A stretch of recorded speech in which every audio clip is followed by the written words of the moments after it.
Dear Mr. Henshaw, Part 12. When we last read, Lee had set off his alarm in his lunchbox in the cafeteria and showed it to everybody, and they were all pretty impressed. As we read into this section, we've been thinking about the changes in Lee. There's going to be some new feelings and new changes in this section. You all agreed that he was really kind of sad and mopey at the beginning, and then he got very angry towards his dad and a lot of people. And now I want you to think about how is he changing at the end, and is that a good thing, and how did that happen? What do you think caused these changes? Tuesday, March 6th. Today, Barry asked me to come home with him to see if I could help him rig up a burglar alarm for his room, because he has a bunch of little sisters and stepsisters who get into his stuff. I thought I could because I had seen an alarm like that one in the electricity books from the library. Barry lives in a big old house that is sort of cheerful and messy, with little girls all over the place. As it turned out, Barry didn't have the right kind of battery, so we just fooled around looking at his models. Barry never uses directions when he puts his models together because the directions are too hard and they spoil the fun. He throws them away and figures out how to put the pieces together himself. I still don't know what to write for young writers, but I was feeling so good I finally wrote to Dad to thank him for that $20 because I had found a good use for it, even if I couldn't save it all toward a typewriter. I didn't say much. I wonder if Dad will marry the pizza boy and his mother. I worry about that a lot. Thursday, March 15th. This week, several kids turned up with lunch boxes with burglar alarms. You know that song about the hills ringing with the sound of music? Well, you might say our cafeteria rang with the sound of burglar alarms. The fad didn't last very long, and after a while, I didn't even bother to set my alarm. Nobody has robbed my lunchbox since the day I set it off. I never did find out who the thief was, and now that I stopped to think about it, I'm kind of glad. If he had set off the alarm when my lunchbox was in the classroom, he would have gotten in trouble. Big trouble. Maybe he was just somebody whose mother packed bad lunches. Jelly sandwiches on white bread that taste like Kleenex.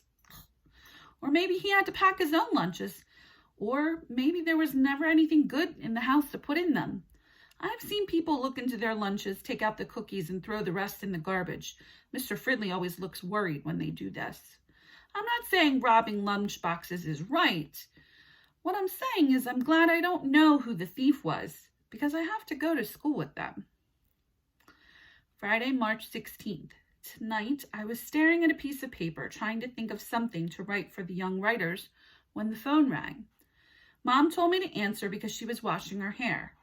It was Dad. My stomach felt as if it was dropping to the floor, the way it always does when I hear his voice. "How you doing, kid?" he asked.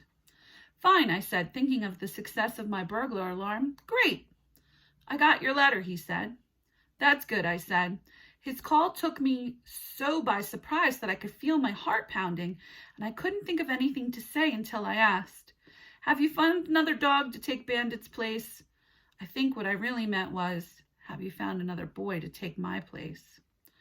"No, but I asked about him on my CB," Dad told me. "He may turn up yet." I hope so. This conversation was going no place. I really didn't know what to say to my father. It was embarrassing. Then Dad surprised me. He asked, "Do you ever miss your dear old dad?" I had to think a minute.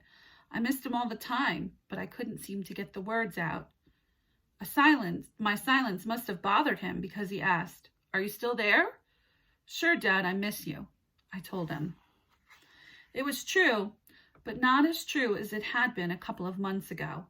I still wanted him to pull up in the front of the house in his big rig, but now I knew I couldn't count on it.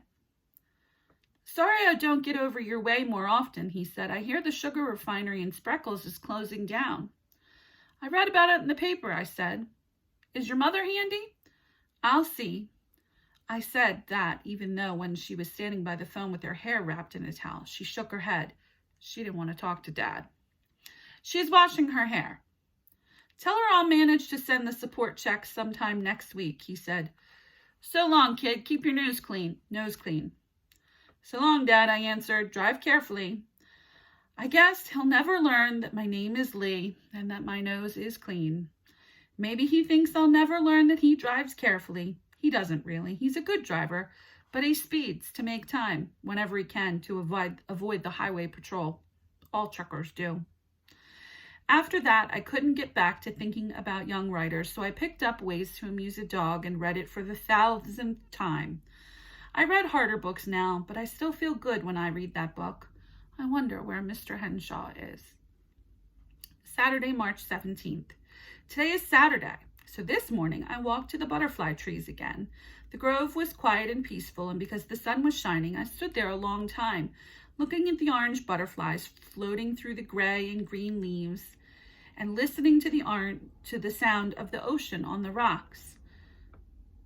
There aren't as many butterflies now. Maybe they are starting to go north for the summer. I thought I might write about them in prose instead of poetry. But on the way home, I got to thinking about Dad. And one time when he took me along, when he was hauling grapes to a winery, and what a great day it had been. Tuesday, March 20th. Yesterday, Mrs. Neely, the librarian, asked if I had written anything for the Young Writers Yearbook, because all the writing had to be turned in by tomorrow.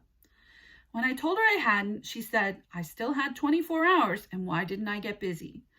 So I did, because I really would like to meet a famous author. My story about the 10-foot wax man went into the wastebasket.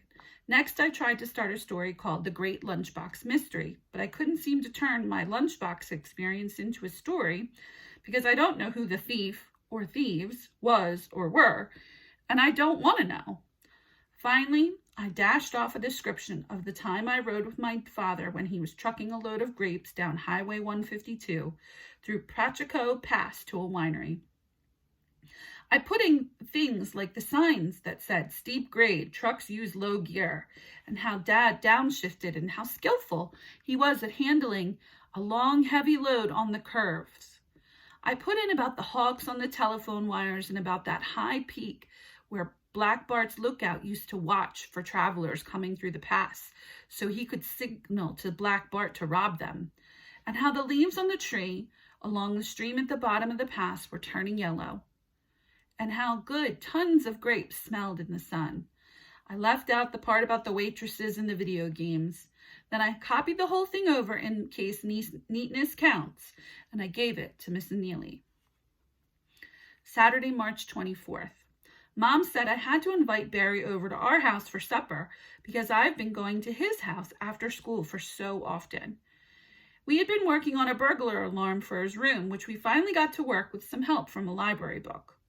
I wasn't sure Barry would come to our house, which is so small compared to his, but he accepted when I invited him. Mom cooked a casserole full of good things like ground beef, chilies, tortillas, tomatoes, and cheese. Barry said he really liked eating at our house because he got tired of eating with a bunch of little sisters waving spoons and drumsticks. That made me happy. It helps to have a friend. Barry says his burglar alarm still works. The trouble is his little sisters think it's fun to open the door and set it off. Then they giggle and hide.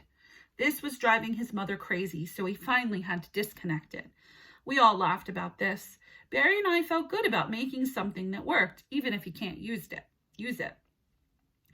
Barry saw the sign on my door that said, "Keep out. Mom, that means you." He asked if my mom really stays out of my room. I said, sure, if I keep the things picked up. Mom isn't a snoop. Barry said he wished he could have a room nobody ever went into. I was glad Barry didn't ask to use the bathroom. Maybe I'll start scrubbing the mildew off after all. March 25th. I keep thinking about Dad and how lonely he sounded, wondering what happened to the pizza boy. I don't like to think about Dad being lonesome, but I don't like to think about the pizza boy cheering him up either. Tonight at supper, beans and franks, I got up the courage to ask Mom if she thought Dad would get married again. She thought a while and said, I don't see how he could afford to. He has big payments to make on the truck, and the price of diesel oil goes up all the time.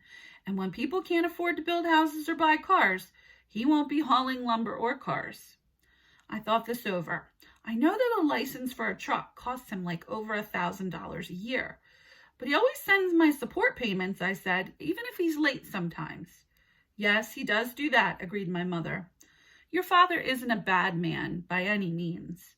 Suddenly I was mad and disgusted with the whole thing. Then why don't you two get married again? I guess I wasn't very nice about the way I said it. Mom looked straight in the eye. Because your father will never grow up, she said. I knew that was all she would ever say about it. Tomorrow they give out the Young Writer's Yearbook. Maybe I will be lucky and get to go have lunch with a famous author.